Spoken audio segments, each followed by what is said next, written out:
ಮಧ್ಯಪ್ರಾಚ್ಯದ ಯುದ್ಧ ಅಡುಗೆ ಮನೆಯವರೆಗೂ ಕೂಡ ಬಿಸಿಯನ್ನು ತಂದಿಟ್ಟಿರುವಂಥದ್ದು ಈಗಾಗಲೇ ದೇಶವಾಸಿಗಳಿಗೆ, ನಮ್ಮ ರಾಜ್ಯದ ಜನರಿಗೆ ಅನುಭವಕ್ಕೆ ಬಂದಿರುವಂತಹ ಸತ್ಯ. ಯಾಕಂದರೆ ಮಧ್ಯಪ್ರಾಚ್ಯದಲ್ಲಿ ನಡೀತಾ ಇರುವಂತಹ ಯುದ್ಧದ ಪರಿಣಾಮವಾಗಿ ಹೋಟೆಲ್ಗಳಲ್ಲಿರುವಂತಹ ಮೆನು ಕಡಿತಗೊಂಡಿದೆ.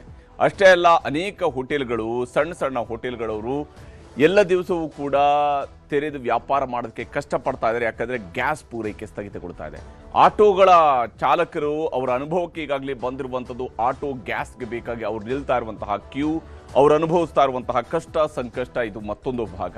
ಇದು ಕೇವಲ ಗ್ಯಾಸ್ಗೆ ಮಾತ್ರ ಸೀಮಿತಗೊಂಡಿಲ್ಲ, ಇದು ಮತ್ತಷ್ಟು ಹಂತಗಳಲ್ಲೂ ಕೂಡ ವಿಸ್ತರಿಸ್ತಾ ಇರುವಂಥದ್ದನ್ನು, ಪೆಟ್ರೋಲ್ ರಿಲೇಟೆಡ್ ಆಗಿರುವಂತಹ ಪ್ರತಿಯೊಂದು ವಸ್ತುವನ್ನು ಕೂಡ, ವಸ್ತುವಿನ ವಿಚಾರದಲ್ಲೂ ಕೂಡ ಈಗಾಗಲೇ ತೊಂದರೆಗಳು ಎದುರಾಗ್ತಾ ಇದ್ದಾವೆ ಮಧ್ಯಪ್ರಾಚ್ಯದ ಯುದ್ಧದಿಂದಾಗಿ. ಈಗ ಪ್ರಧಾನಮಂತ್ರಿ ನರೇಂದ್ರ ಮೋದಿಯವರು ದೇಶವಾಸಿಗಳಿಗೆ ಒಂದು ಕರೆಯನ್ನು ಕೊಟ್ಟಿದ್ದಾರೆ.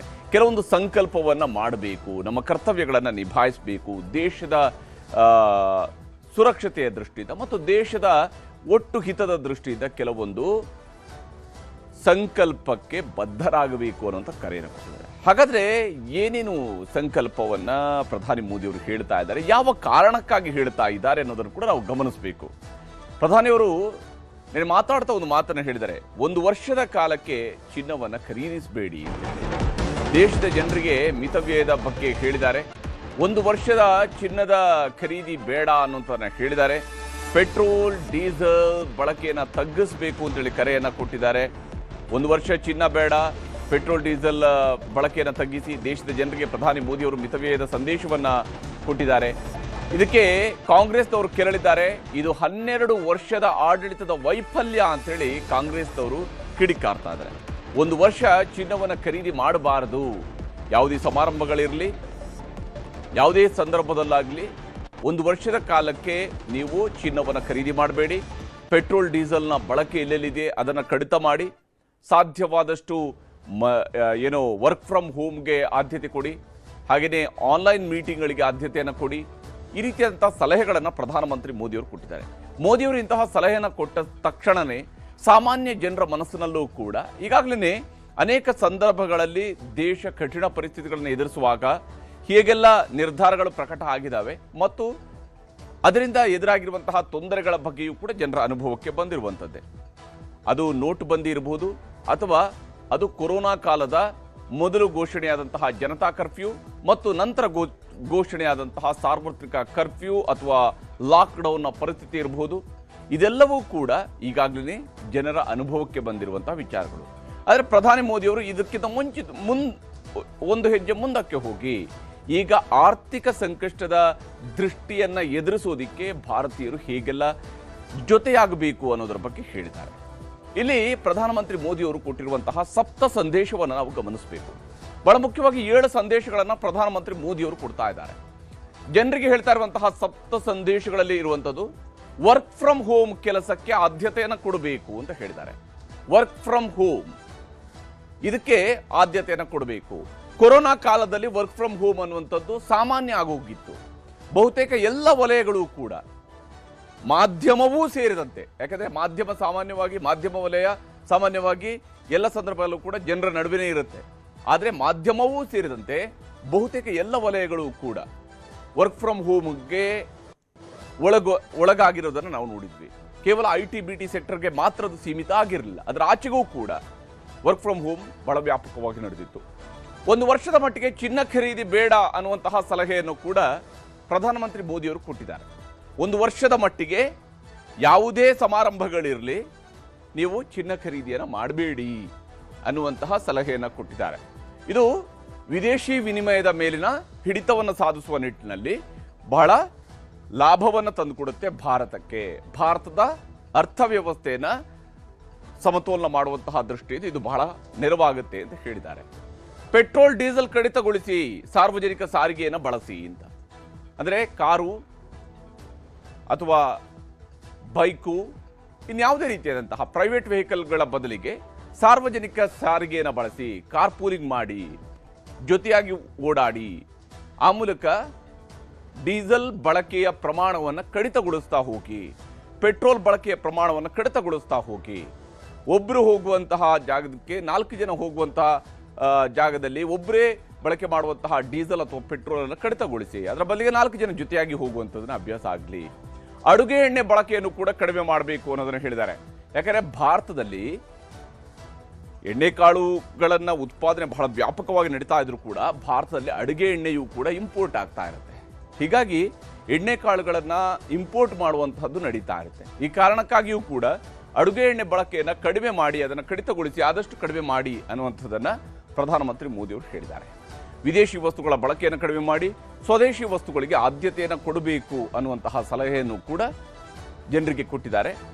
ಇದು ಆಮದಿನ ಮೇಲಿನ ಅವಲಂಬನೆಯನ್ನು ಕಡಿತಗೊಳಿಸುತ್ತೆ ಮತ್ತು ಸ್ವಾವಲಂಬನೆಗೆ ಇದು ನೆರವಾಗುತ್ತೆ ಅನ್ನುವಂತಹ ದೃಷ್ಟಿಯಿಂದ ಹೇಳಿದ್ದಾರೆ. ವಿದೇಶಿ ವಸ್ತುಗಳ ಬಳಕೆಯನ್ನು ಕಡಿಮೆ ಮಾಡಬೇಕು, ಸ್ವದೇಶಿ ವಸ್ತುಗಳಿಗೆ ಆದ್ಯತೆಯನ್ನು ಕೊಡಬೇಕು ಅನ್ನುವಂಥದ್ದನ್ನು ಪ್ರಧಾನಮಂತ್ರಿ ಮೋದಿಯವರು ಜನರಿಗೆ ಕರೆ ಕೊಟ್ಟಿದ್ದಾರೆ. ಹಾಗೆಯೇ 1 ವರ್ಷದ ಮಟ್ಟಿಗೆ ವಿದೇಶ ಪ್ರವಾಸವೂ ಕೂಡ ಬೇಡ ಅನ್ನುವಂಥನ್ನು ಹೇಳಿದ್ದಾರೆ. 1 ವರ್ಷದ ಮಟ್ಟಿಗೆ ವಿದೇಶ ಪ್ರವಾಸವನ್ನು ಮಾಡಬೇಡಿ ಅನ್ನುವಂತಹ ಸಲಹೆಯನ್ನು ಕೂಡ ಪ್ರಧಾನಮಂತ್ರಿ ಮೋದಿಯವರು ಜನರಿಗೆ ಕೊಟ್ಟಿದ್ದಾರೆ. ಹಾಗಾದ್ರೆ ಯಾವ ಕಾರಣಕ್ಕಾಗಿ ಇದು ಚಿನ್ನ ಖರೀದಿ ಬೇಡ ಅನ್ನುವಂಥದ್ದು ಏನಕ್ಕಾಗಿ? ದೇಶದ ಹಿತಾಸಕ್ತಿಗಾಗಿ 1 ವರ್ಷ ಚಿನ್ನ ಖರೀದಿಯನ್ನು ನಿಲ್ಲಿಸಬೇಕು ಅಂತೇಳಿ ಪ್ರಧಾನಮಂತ್ರಿ ಮೋದಿಯವರು ಹೇಳ್ತಾ ಇದ್ದಾರೆ. ದೇಶದ ಹಿತಾಸಕ್ತಿಯ ಕಾರಣಕ್ಕಾಗಿ ಅಂತ ಹೇಳ್ತಾ ಇದ್ದಾರೆ. ಹಾಗಾದ್ರೆ ಏನು, ಯಾವ ದೇಶದ ಹಿತಾಸಕ್ತಿ ಹೇಗೆ ಅಡಗಿದೆ ಚಿನ್ನ ಖರೀದಿಯಲ್ಲಿ ಅನ್ನುವಂತಹ ಪ್ರಶ್ನೆಯೂ ಕೂಡ ಬರುತ್ತೆ. ನಮ್ಮ ಮನೆಯಲ್ಲಿ ಆಗುವಂತಹ ಯಾವುದೋ ಸಮಾರಂಭಕ್ಕೆ, ಮದುವೆಗೋ ಅಥವಾ ಇನ್ಯಾವುದೇ ಕಾರ್ಯಕ್ರಮಕ್ಕೆ ಸಂದರ್ಭಗಳಲ್ಲಿ ಅಥವಾ ಯಾವುದೋ ಖುಷಿಯ ಸಂದರ್ಭದಲ್ಲಿ ಸಾಮಾನ್ಯವಾಗಿ ಭಾರತೀಯ ಸಂಪ್ರದಾಯದಲ್ಲೂ ಕೂಡ ಚಿನ್ನಕ್ಕೆ ಬಹಳ ದೊಡ್ಡದಾದಂತಹ ಆದ್ಯತೆ ಇದ್ದೇ ಇದೆ. ಹೀಗಾಗಿ ಚಿನ್ನ ಖರೀದಿ ಸಾಮಾನ್ಯವಾಗಿ ನಡೀತಾ ಇರುತ್ತೆ. ಆದರೆ ಪ್ರಧಾನಮಂತ್ರಿಯವರು ಹೇಳಿದ್ದಾರೆ, ದೇಶದ ಹಿತಕ್ಕಾಗಿ ನೀವು ಚಿನ್ನ ಖರೀದಿಯನ್ನು 1 ವರ್ಷದ ಮಟ್ಟಿಗೆ ಕಡಿಮೆ ಮಾಡಿ. 1 ವರ್ಷ ಚಿನ್ನ ಖರೀದಿ ಮಾಡೋದು ಬೇಡ ಅಂತ ಹೇಳ್ತಾ ಇದ್ದಾರೆ. 1 ವರ್ಷದ ಮಟ್ಟಿಗೆ ನೀವು ಚಿನ್ನ ಖರೀದಿ ಮಾಡೋದು ಬೇಡ ಅಂತೇಳಿ ಮನೆಯಲ್ಲಿ ಸಂಭ್ರಮಾಚರಣೆಗಳಿಗೂ ಕೂಡ ಚಿನ್ನ ಖರೀದಿ ಬೇಡ ಅನ್ನುವಂತಹ ಸಲಹೆಯನ್ನು ಕೊಟ್ಟಿದ್ದಾರೆ. ಇಲ್ಲಿ ಭಾರತ ಅತಿ ಹೆಚ್ಚು ಚಿನ್ನವನ್ನು ಆಮದು ಮಾಡಿಕೊಳ್ಳುವಂತಹ ರಾಷ್ಟ್ರ. ಹೀಗಾಗಿ ಚಿನ್ನವನ್ನು ಆಮದು ಮಾಡಿಕೊಳ್ಳೋದಕ್ಕೆ ನಾವು ವಿದೇಶಿ ಕರೆನ್ಸಿಯ ಅಗತ್ಯ ಇದೆ. ಚಿನ್ನ ಖರೀದಿಗೆ ಹೆಚ್ಚಿನ ವಿದೇಶಿ ಕರೆನ್ಸಿಯ ಅಗತ್ಯ ಇದೆ. ಇದು ಭಾರತದ ಮೇಲೆ ದೊಡ್ಡ ಮಟ್ಟದಲ್ಲಿ ವಿದೇಶಿ ಕರೆನ್ಸಿಯನ್ನು ನಾವು ಬಳಕೆ ಮಾಡಿಕೊಳ್ಳೋದಕ್ಕೆ ಅವಕಾಶ ಮಾಡಿಕೊಡುವಂಥದ್ದೇ ಚಿನ್ನದ ಆಮದು.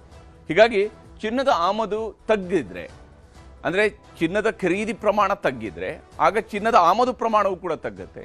ಅದರ ಮೂಲಕವಾಗಿ ದೇಶದಲ್ಲಿ ವಿದೇಶಿ ವಿನಿಮಯ ಉಳಿತಾಯ ಆಗುತ್ತೆ ಅನ್ನುವಂಥದ್ದು ಪ್ರಧಾನಮಂತ್ರಿಯವರ ಯೋಚನೆ. ಅದಕ್ಕಾಗಿ ಅವರು ಈ ರೀತಿಯಾದಂತಹ ಒಂದು ಸಲಹೆಯನ್ನು ಕೊಟ್ಟಿದ್ದಾರೆ. ಚಿನ್ನದ ಖರೀದಿಯನ್ನು ನೀವು ಕಡಿಮೆ ಮಾಡಿ ಅಂತ ಹೇಳಿದ್ದಾರೆ. ದೇಶದಲ್ಲಿ 9% ಚಿನ್ನ ಆಮದಾಗುತ್ತೆ. 2ನೇ ಅತಿ ದೊಡ್ಡ ಆಮದು ವಸ್ತು ಭಾರತದಲ್ಲಿ ಆಗ್ತಾ ಇರುವಂತಂದ್ರೆ ಚಿನ್ನ. 9% ಚಿನ್ನ ಆಮದಾಗುವಂಥದ್ದು. ಅದರಲ್ಲಿ ಅಂದರೆ ಒಟ್ಟು ಚಿನ್ನದ ಪ್ರಮಾಣದ ಬಗ್ಗೆ ನಾವು ಲೆಕ್ಕ ಹಾಕಿದಾಗ, ಅದಕ್ಕೆ ಬಳಕೆ ಆಗುವಂಥ ವಿದೇಶಿ ವಿನಿಮಯದ ಬಗ್ಗೆ ಲೆಕ್ಕ ಹಾಕಿದಾಗ ಭಾರತ ಆಮದು ಮಾಡಿಕೊಳ್ತಿರುವಂತಹ ವಸ್ತುಗಳಲ್ಲಿ 2ನೇ ಅತಿ ದೊಡ್ಡ ವಸ್ತುವೇ ಚಿನ್ನ. ಚಿನ್ನಕ್ಕೆ ಅತಿ ಹೆಚ್ಚು ಪ್ರಮಾಣದಲ್ಲಿ ಭಾರತ ವಿದೇಶಿ ವಿನಿಮಯವನ್ನು ಖರ್ಚು ಮಾಡುತ್ತೆ. ಭಾರತಕ್ಕೆ ವರ್ಷಕ್ಕೆ 1 ರಿಂದ 2 ಟನ್ನಷ್ಟು, ಭಾರತದಲ್ಲಿ ವರ್ಷಕ್ಕೆ 1 ರಿಂದ 2 ಟನ್ನಷ್ಟು ಚಿನ್ನ ಉತ್ಪಾದನೆ ಆಗುತ್ತೆ. ಆದರೆ ಭಾರತಕ್ಕೆ ಆಮದಾಗುವಂತಹ ಪ್ರಮಾಣದ ಚಿನ್ನದ ಪ್ರಮಾಣವು ಕೂಡ ದೊಡ್ಡ ಮಟ್ಟದಲ್ಲಿದೆ. ಉಳಿದ ಚಿನ್ನವನ್ನು ಇತರೆ ದೇಶಗಳಿಂದ ಆಮದು ಮಾಡಿಕೊಳ್ಬೇಕು. ಇದು ಭಾರತಕ್ಕಿರುವಂತಹ ಅನಿವಾರ್ಯತೆ. ನಮ್ಮಲ್ಲಿ ಅನೇಕ ಯಾವುದೇ ಕಾರ್ಯಕ್ರಮಗಳಾದಾಗಲೂ, ಯಾವುದೇ ಶುಭ ಕಾರ್ಯಕ್ರಮಗಳ ಸಂದರ್ಭಗಳಲ್ಲಿ ಚಿನ್ನದ ಬಳಕೆ ದೊಡ್ಡ ಮಟ್ಟದಲ್ಲಿ ಇದ್ದೇ ಇರುತ್ತೆ. ಹೀಗಾಗಿ 1 ವರ್ಷ ಚಿನ್ನ ಖರೀದಿಯನ್ನು ಮುಂದೂಡಿ ಅಂತ ಪ್ರಧಾನಮಂತ್ರಿ ಮೋದಿಯವರು ಕರೆಯನ್ನು ಕೊಟ್ಟಿದ್ದಾರೆ. 1 ವರ್ಷದ ಮಟ್ಟಿಗೆ ನೀವು ಚಿನ್ನ ಖರೀದಿಯನ್ನು ಮಾಡಬೇಡಿ. ಚಿನ್ನದ ವಿಚಾರದಲ್ಲಿ ಮೋದಿಯವರು ಹೇಳಿರುವಂತಹ ಮಾತುಗಳೇನು ಅನ್ನೋದನ್ನು ತೋರಿಸ್ತೀನಿ. गोल्ड यानी सोने की खरीद एक और पहलू है जिसमें विदेशी मुद्रा बहुत अधिक खर्च होती है. देश हित में हमको ये तय करना पड़ेगा कि साल भर तक घर में कोई भी फंक्शन हो, कोई भी कार्यक्रम हो, हम सोने के गहने नहीं खरीदेंगे, सोना नहीं खरीदेंगे. ಹೀಗೆ ಮನೆಯಲ್ಲಿ ಯಾವುದೇ ಕಾರ್ಯಕ್ರಮ ಆದರೂ ಸರಿ ನಾವು ಚಿನ್ನವನ್ನು ಖರೀದಿ ಮಾಡಲ್ಲ ಅಂತೇಳಿ ಸಂಕಲ್ಪ ಮಾಡಬೇಕು ಅನ್ನುವ ಸಲಹೆಯನ್ನು ಪ್ರಧಾನಮಂತ್ರಿ ಮೋದಿಯವರು ಕೊಟ್ಟಿದ್ದಾರೆ. ಇನ್ನು ಕೊಲ್ಲಿ ಯುದ್ಧದ ಮಧ್ಯೆ ಭಾರತೀಯರಿಗೆ ಪ್ರಧಾನಿ ಮೋದಿಯವರು ಇನ್ನೊಂದು ಮಿತವ್ಯಯದ ಪಾಠವನ್ನು ಮಾಡಿದ್ದಾರೆ. ಅದರಲ್ಲಿ ಬಹಳ ಮುಖ್ಯವಾಗಿ ಅವರು ಹೇಳ್ತಾ ಇರುವಂಥದ್ದು ಪೆಟ್ರೋಲ್ ಡೀಸೆಲ್ಗೆ ಸಂಬಂಧಿಸಿದಂತೆ. ಪೆಟ್ರೋಲ್ ಡೀಸೆಲ್ ಅನ್ನು ಮಿತವಾಗಿ ಬಳಸೋದಕ್ಕೆ ದೇಶದ ಜನರಿಗೆ ಅವರು ಮನವಿಯನ್ನು ಮಾಡ್ಕೊಂಡಿದ್ದಾರೆ. ಯಾಕಂದರೆ ಭಾರತ ಅತಿ ಹೆಚ್ಚು ವಿದೇಶಿ ವಿನಿಮಯವನ್ನು ಖರ್ಚು ಮಾಡುವಂಥದ್ದೇ ಪೆಟ್ರೋಲ್ ಡೀಸೆಲ್ ಅಥವಾ ತೈಲ ಉತ್ಪನ್ನಗಳ ಖರೀದಿಗೆ ಸಂಬಂಧಪಟ್ಟಂತೆ ತೈಲ ಉತ್ಪನ್ನಗಳ ಆಮದು ಭಾರತದ ಮೇಲಿರುವಂತಹ ಅತಿ ದೊಡ್ಡದಾದಂತಹ ಅವಲಂಬನೆ. ಭಾರತ 88.6% ಕಚ್ಚಾ ತೈಲವನ್ನು ಆಮದು ಮಾಡಿಕೊಳ್ಳುತ್ತೆ. 88.6% ಕಚ್ಚಾ ತೈಲವನ್ನು ಭಾರತ ಆಮದು ಮಾಡಿಕೊಳ್ಳುತ್ತೆ. ಇದು ಅತಿ ದೊಡ್ಡ ಪ್ರಮಾಣದಲ್ಲಿ ಭಾರತ ತನ್ನ ವಿದೇಶಿ ವಿನಿಮಯವನ್ನು ಬಳಕೆ ಮಾಡುವಂಥದ್ದೇ ಕಚ್ಚಾ ತೈಲದ ಆಮದಿಗೆ. ಕಚ್ಚಾ ತೈಲವನ್ನು ಹೊರತುಪಡಿಸಿದರೆ ಎರಡನೇದಿರುವಂಥದ್ದು ಚಿನ್ನ. ಕಚ್ಚಾ ತೈಲಕ್ಕಾಗಿ 11.23 ಲಕ್ಷ ಕೋಟಿ ರೂಪಾಯಿ ಮೌಲ್ಯದ ತೈಲವನ್ನು ಪ್ರತಿ ವರ್ಷವೂ ಕೂಡ ಭಾರತ ಖರೀದಿ ಮಾಡ್ತಾ ಇರುತ್ತೆ. ಹೀಗಾಗಿ ಇಷ್ಟು ಪ್ರಮಾಣದ ತೈಲ ಖರೀದಿಗೆ ಭಾರತಕ್ಕೆ ಅಪಾರ ಪ್ರಮಾಣದಲ್ಲಿ ವಿದೇಶಿ ವಿನಿಮಯ ಕೂಡ ವ್ಯಯವಾಗುತ್ತೆ. ಈ ಕಾರಣಕ್ಕಾಗಿಯೇ ಸ್ವಂತ ವಾಹನ ಬದಲಿಗೆ ಸಾರ್ವಜನಿಕ ಸಾರಿಗೆ ಅಥವಾ ಇವಿ ವಾಹನವನ್ನು ಬಳಸೋದಕ್ಕೆ ಪ್ರಧಾನಮಂತ್ರಿ ಮೋದಿಯವರು ಕರೆಯನ್ನು ಕೊಟ್ಟಿದ್ದಾರೆ. ಸ್ವಂತ ವಾಹನವನ್ನು ಬಳಸುವಂಥದ್ರ ಬದಲಿಗೆ ನೀವು ಸಾರ್ವಜನಿಕ ಸಾರಿಗೆಯನ್ನು ಬಸ್ಸುಗಳಲ್ಲಿ ಓಡಾಡಿ ಅಥವಾ ಬೇರೆ ಯಾವುದೇ ವೆಹಿಕಲ್ಗಳಲ್ಲಿ ಓಡಾಡಿ ಹೆಚ್ಚು ಜನ ಜೊತೆಗೆ ಹೋಗುವಂತಹ ಸಾರ್ವಜನಿಕ ವಾಹನಗಳ ಬಳಕೆ ಜಾಸ್ತಿ ಇರಲಿ, ನಿಮ್ಮ ಖಾಸಗಿ ವಾಹನಗಳ ಬಳಕೆ ಕಡಿಮೆ ಆಗ್ತಾ ಹೋಗಲಿ. ಅಫ್ಕೋರ್ಸ್ ಹಾಗೆ ಮಾಡಿದಾಗ ಸಹಜವಾಗಿಯೇ ನಮ್ಮಲ್ಲಿ ಪೆಟ್ರೋಲ್ ಡೀಸೆಲ್ನ ಕನ್ಸಂಪ್ಷನ್ ಕಡಿಮೆ ಆಗುತ್ತೆ ಅಂತ ಹೇಳಿ. ಇದೇ ಕಾರಣಕ್ಕಾಗಿ ಇನ್ನೂ ಒಂದು ಪಾಠವನ್ನು ಅವರು ಹೇಳಿದ್ದಾರೆ. ಕೊರೋನಾ ದಿನಗಳ ರೀತಿಯಲ್ಲಿ ವರ್ಕ್ ಫ್ರಮ್ ಹೋಮ್ಗೆ ಆದ್ಯತೆಯನ್ನು ಕೊಡಿ ಅಂತ ಹೇಳಿದ್ದಾರೆ. ಕೊರೋನಾ ದಿನಗಳ ರೀತಿಯಲ್ಲೇ ವರ್ಕ್ ಫ್ರಮ್ ಹೋಮ್ಗೆ ಆದ್ಯತೆಯನ್ನು ಕೊಡಬೇಕು ಅಂತ ಹೇಳಿ. ಒಂದು ವರ್ಷ ವಿದೇಶಿ ಪ್ರವಾಸವನ್ನು ಮಾಡೋದು ಬೇಡ, ವಿದೇಶದಲ್ಲಿ ಮದುವೆ ಆಗೋದು ಕೂಡ ಬೇಡ ಅಂತ ಹೇಳಿದ್ದಾರೆ. ವಿದೇಶಕ್ಕೆ ಹೋಗಿ ಅಲ್ಲಿ ಮದುವೆ ಆಗುವಂಥದ್ದು ಅಥವಾ ವಿದೇಶಿ ಪ್ರವಾಸ ಮಾಡುವಂಥದ್ದು, ವಿದೇಶಿ ಮದುವೆ ಅಂದರೆ ಭಾಳಷ್ಟು ಶ್ರೀಮಂತರು ವಿದೇಶಗಳಲ್ಲಿ ತಮ್ಮ ಮದುವೆ ಕಾರ್ಯಕ್ರಮಗಳನ್ನು ಆಯೋಜನೆ ಮಾಡುವಂಥದ್ದು ಇದೆ. ಅದಕ್ಕಾಗಿ ತಮ್ಮ ನೆಂಟರಿಷ್ಟರನ್ನ ಬಂಧು ಬಳಗದವ್ರನ್ನೆಲ್ಲರನ್ನು ಕೂಡ ದೊಡ್ಡ ಪ್ರಮಾಣದಲ್ಲಿ ವಿದೇಶಕ್ಕೆ ಕರ್ಕೊಂಡು ಹೋಗೋದು ಕೂಡ ಆಗುತ್ತೆ. ಈ ರೀತಿಯಾದಂತಹ ಪ್ರವಾಸ ಆಗಲಿ ಅಥವಾ ವಿದೇಶದಲ್ಲಿ ಮದುವೆ ಆಗುವಂಥದ್ದಾಗಲಿ ಇವುಗಳನ್ನು ಒಂದು ವರ್ಷದ ಮಟ್ಟಿಗೆ ಬೇಡ, ತಡೆಯಿರಿ ಅನ್ನುವಂತಹ ಮಾತನ್ನು ಹೇಳಿದ್ದಾರೆ. ಮೋದಿಯವರು ಈ ವಿಚಾರದಲ್ಲಿ ಏನು ಹೇಳಿದ್ದಾರೆ ಅನ್ನೋದನ್ನು ತೋರಿಸ್ತೀನಿ. वैश्विक संकट के इस समय में हमें कर्तव्यों को सर्वोपरि रखते हुए कुछ संकल्प लेने होंगे. पेट्रोल डीजल का संयम से इस्तेमाल करना. साथियों, हमें पेट्रोल डीजल का उपयोग कम करना होगा. शहरों में जहां मेट्रो है वहां हम तय करें कि हम मेट्रो का ही उपयोग करेंगे. अगर कार में ही जाना जरूरी है तो फिर कार पूल करने का प्रयास करें और भी लोगों को साथ बिठा ले. जिन लोगों के पास इलेक्ट्रिक व्हीकल है वो भी कोशिश करें कि इलेक्ट्रिक व्हीकल का ज्यादा से ज्यादा उपयोग करें. साथियों, हमने कोरोना के समय में वर्क फ्रॉम होम की, ऑनलाइन मीटिंग्स की, वीडियो कॉन्फ्रेंस की, ऐसी अनेक व्यवस्थाएं विकसित की और हमें आदत भी हो गई थी. आज समय की मांग ऐसी है कि उन व्यवस्थाओं को हम फिर से शुरू करें तो वो देश हित में होगा. साथियों, आज जो संकट है उसमें हमें विदेशी मुद्रा बचाने पर भी बहुत जोर देना होगा. तो हम सबका दायित्व है कि पेट्रोल डीजल की खरीद पर जो विदेशी मुद्रा खर्च होती है, पेट्रोल डीजल बचाकर हमें वो मुद्रा भी बचानी है. जो विदेशों में शादियों का, विदेशों में घूमने का, कि जब ये संकट का काल है और हमारी देशभक्ति हमें ललकार रही है तो कम से कम एक साल के लिए हमें विदेशों में जाने की बातों को टालना चाहिए. ಹೀಗೆ ವಿದೇಶಕ್ಕೆ ಹೋಗುವಂತಹ ಯೋಚನೆಯನ್ನು ಕೂಡ ಮುಂದೂಡಬೇಕು ಅಥವಾ ತಡೆ ಹಿಡಿಬೇಕು ಅಥವಾ ಅದನ್ನು ನಿಲ್ಲಿಸುವಂಥದ್ದು ಸೂಕ್ತ, ಕನಿಷ್ಠ ಒಂದು ವರ್ಷದ ಮಟ್ಟಿಗೆ ಅಂತೇಳಿ ಪ್ರಧಾನಮಂತ್ರಿ ಮೋದಿಯವರು ಹೇಳಿದ್ದಾರೆ. ಇಲ್ಲಿ ಅಡುಗೆ ಮನೆಗೂ ಕೂಡ ಮಿತಪಾಠವನ್ನು ಹೇಳಿದ್ದಾರೆ. ಅಡುಗೆ ಎಣ್ಣೆಯನ್ನು ಮಿತವಾಗಿ ಬಳಸುವಂಥದ್ದು ಕೂಡ ದೊಡ್ಡ ದೇಶಪ್ರೇಮ ಅಂತ ಹೇಳಿದ್ದಾರೆ. ದೇಶಪ್ರೇಮದ ವಿವಿಧ ಆಯಾಮಗಳನ್ನು ಇಲ್ಲಿ ತೋರಿಸಿದ್ದಾರೆ. ಮನೆಗಳಲ್ಲಿ ಅಡುಗೆ ಎಣ್ಣೆಯನ್ನು ಮಿತವಾಗಿ ಬಳಕೆ ಮಾಡಿ ಅಂತೇಳಿ ಪ್ರಧಾನಮಂತ್ರಿ ಮೋದಿಯವರು ಸಲಹೆಯನ್ನು ಕೊಟ್ಟಿದ್ದಾರೆ.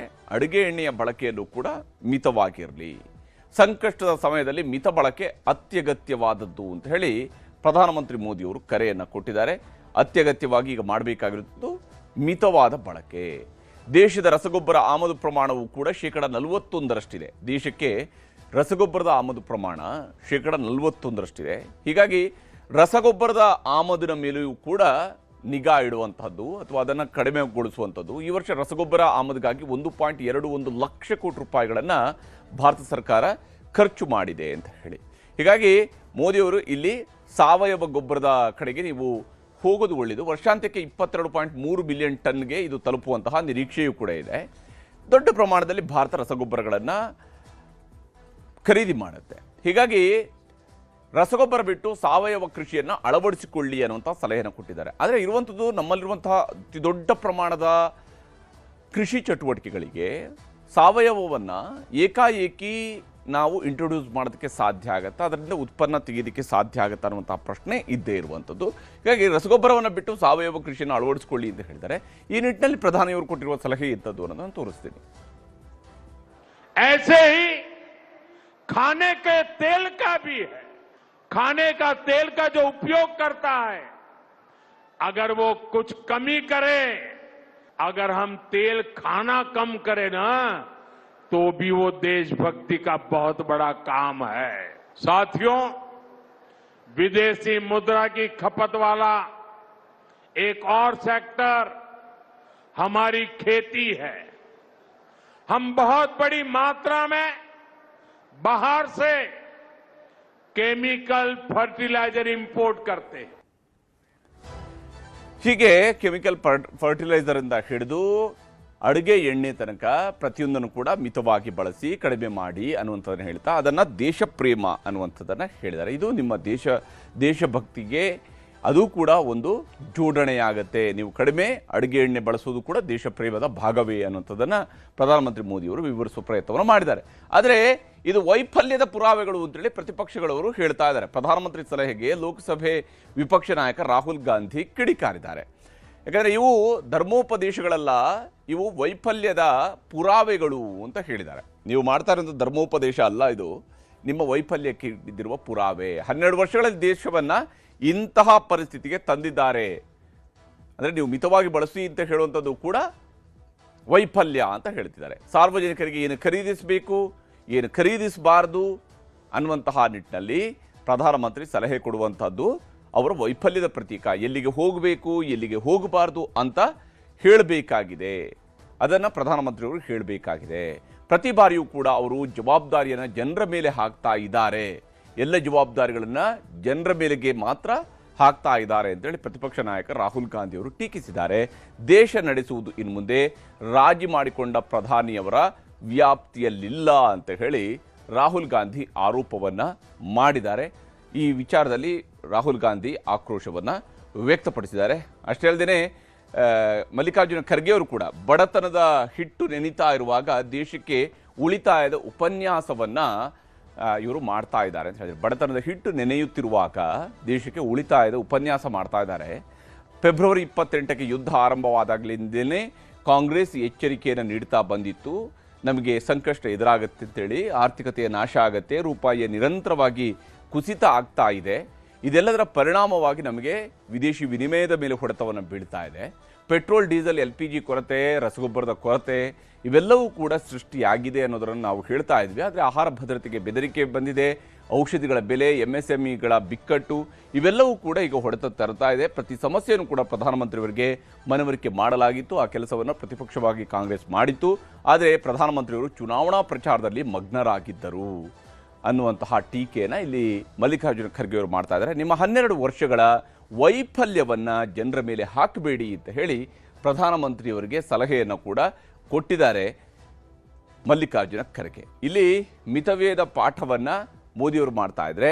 BJP ನಾಯಕರುಗಳು ಈ ವಿಚಾರದಲ್ಲಿ ಸಮರ್ಥನೆಯನ್ನು ಕೂಡ ಮಾಡ್ತಾ ಇದ್ದಾರೆ. ಯಾರ್ಯಾರು ಏನೇನು ಹೇಳ್ತಿದ್ದಾರೆ ಅನ್ನೋದನ್ನು ನಿಮ್ಗೆ ತೋರಿಸ್ತೀನಿ.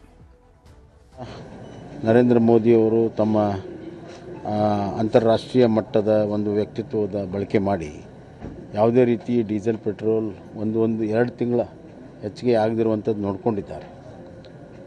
ಅದರ ಜೊತೆಗೆ ನಮ್ಮ ಆಯಿಲ್ ಕಂಪ್ನಿಗಳು ಕೂಡ ಸಾಕಷ್ಟು ಲಾಸಲ್ಲಿ ಮಾಡಿ ಜನರಿಗೆ ಕೊಟ್ಟಿದೆ. ಯುದ್ಧ ಇಷ್ಟರೊಳಗೆ ಮುಗಿತಿದೆ ಅನ್ನುವಂಥ ನಿರೀಕ್ಷೆ ನಮ್ಮದೆಲ್ಲ ಇತ್ತು. ಅದಾಗದ ಕಾರಣದಿಂದ ಬರುವಂಥ ದಿನಗಳಲ್ಲಿ ಸಂಕಷ್ಟ ಬರುವಂಥದ್ದು ನಮಗೆಲ್ಲ ಗೊತ್ತಿರುವಂಥ ವಿಚಾರ. ಆದರೆ ಮುಂದೆ ಸಂಕಷ್ಟ ಆಗೋ ಕಾರಣದಿಂದ ಮುಂಜಾಗ್ರತೆ ಕ್ರಮವಾಗಿ ನಮ್ಮ ಬಳಕೆಯಲ್ಲಿ ನಾವು ಮಿತವ್ಯಯನ್ನು ಮಾಡಿದರೆ ನಮ್ಮ ಮೇಲೆ ಬರುವಂಥ ದೊಡ್ಡ ಭಾರ, ಆ ಭಾರ ಮತ್ತು ಹಣದುಬ್ಬರವನ್ನು ನಾವು ನಿಲ್ಲಿಸ್ಬೋದು ಅಂತಂದು 4-5 ವಿಚಾರವನ್ನು ಅವ್ರು ಹೇಳಿದ್ದಾರೆ. ಅವೆಲ್ಲವೂ ಕೂಡ ಸುಲಭವಾಗಿ ಮಾಡುವಂಥದ್ದು. ಅದೋ ಗತಿಗೆ ರಾಷ್ಟ್ರ ಬಂದಿದೆ ಅನ್ನೋದು ಯಾರಿಗೂ ಸಹ ಗೊತ್ತಾಗ್ತಾ ಇಲ್ಲ. ಫೆಬ್ರವರಿ 28ನೇ ತಾರೀಕು ಪಶ್ಚಿಮ ಏಷ್ಯಾದಲ್ಲಿ ಪ್ರಾರಂಭ ಆದಂಥ ಸಮಸ್ಯೆಗಳ ಬಗ್ಗೆ ನಮ್ಮೆಲ್ಲರ ಅಚ್ಚುಮೆಚ್ಚಿನ ನಾಯಕ ರಾಹುಲ್ ಗಾಂಧಿ ಮತ್ತು ವಿರೋಧ ಪಕ್ಷದ ನಾಯಕರಾದ ರಾಹುಲ್ ಗಾಂಧಿ ಅವರು ಬಹಳ ಸ್ಪಷ್ಟವಾಗಿ ಹೇಳಿದರು, ದೇಶ ಬಹಳ ಸಂದಿಗ್ಧ ಪರಿಸ್ಥಿತಿಯಲ್ಲಿ ಸಿಕ್ಕಾಕೊಳ್ತಾ ಇದೆ, ಇದ್ರ ಬಗ್ಗೆ ಕ್ರಮ ತೆಗೆದುಕೊಳ್ಬೇಕು ಅಂತೇಳಿ ಎಚ್ಚರಿಕೆ ಕೊಟ್ಟರೇನು ಸಹ ಅದನ್ನ ಬಾಲಿಶ ಹೇಳಿಕೆ ಅಂತ ಅದನ್ನ ತಳ್ಳಹಾಕಿದ್ರು. ತೆಲಂಗಾಣದಲ್ಲಿ ಕೆಲವು ಸಲಹೆ ಕೊಟ್ಟಿದ್ದಾರೆ. ಈಗೇನು ಇರಾನು, ಅಮೆರಿಕ, ಇಸ್ರೇಲು ಇದರ ಮಧ್ಯೆ ದೊಡ್ಡ ಸುಮಾರು 40 ದಿನದ ಕದನ ಆಯಿತು. ಅದರ ದುಷ್ಪರಿಣಾಮ ಏನಾಗಿದೆ, ನಮ್ಮ ಎಣ್ಣೆ ತರ್ತಕ್ಕಂಥ ಹಡಗು ಮುಳುಗಿ ಹೋಗಿದೆ. ಈ ಹಿನ್ನೆಲೆಯಲ್ಲಿ ಸ್ವಲ್ಪ ಬಳಕೆ ಮಾಡುವಾಗ ನಿಧಾನವಾಗಿ ಎಚ್ಚರಿಕೆಯಿಂದ ಮಾಡಿ ಅಂತ ಹೇಳಿದ್ದಾರೆ. ಅದನ್ನು ನಾವು ಸ್ವಾಗತಿಸಬೇಕು. ಪೆಟ್ರೋಲ್ ಇರ್ಬೋದು, ಡೀಸೆಲ್ ಇರ್ಬೋದು, ಅದು ಎರಡಕ್ಕೂ ಕೂಡ ಮತ್ತೊಮ್ಮೆ ಲಾಕ್ಡೌನ್ ಆಗುವಂಥ ಪರಿಸ್ಥಿತಿ ಬರುತ್ತೆ.